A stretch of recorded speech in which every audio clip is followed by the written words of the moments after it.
Breaking sad news out of Australia as they're beginning their fire season down under.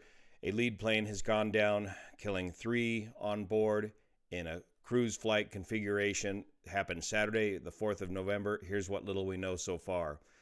Gulfstream 695A Jet Prop Commander 1000, a 1982 model, powered by the Garrett turboprop engines.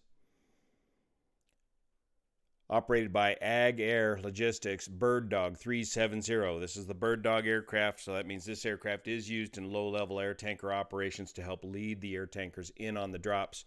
But at the time of the accident, it was in cruise flight. Crashed about 70 kilometers southeast of Cloncurry, Queensland. The 3 occupants perished and the aircraft was destroyed.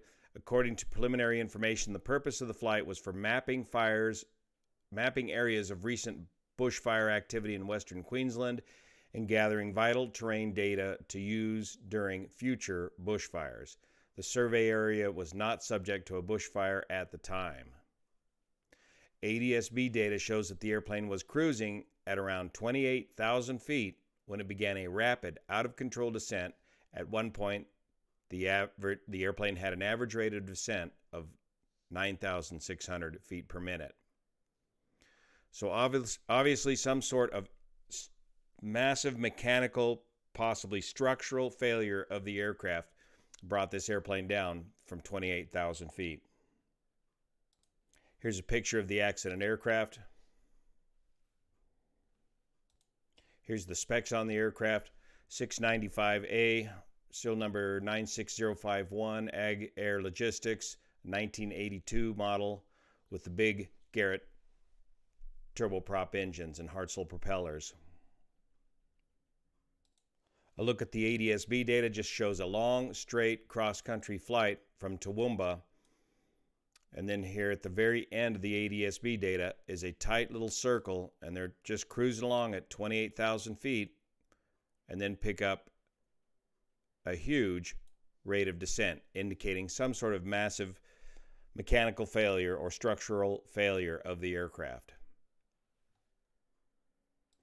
Structural failure of firefighting aircraft is not new, unfortunately, to the industry. Remember back in 2021, July, we had the wing failure of the King Air C-90 near Wickiup, Arizona.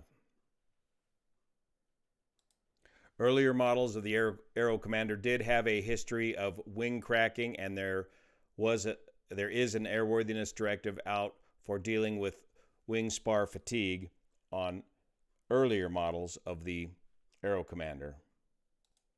Here's a copy of the airworthiness directive that's directed towards the 690 model of Aero Commander. This accident aircraft was apparently a 695 model Aero Commander aircraft, regarding fatigue in the wing spar area.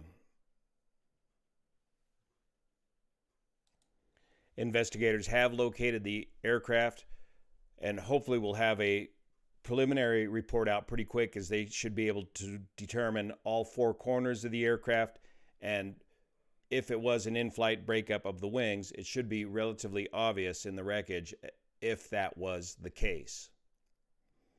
Thank you so much for your support of this content, especially the folks over on Patreon that make this content possible. We'll get you more information on this when we get it.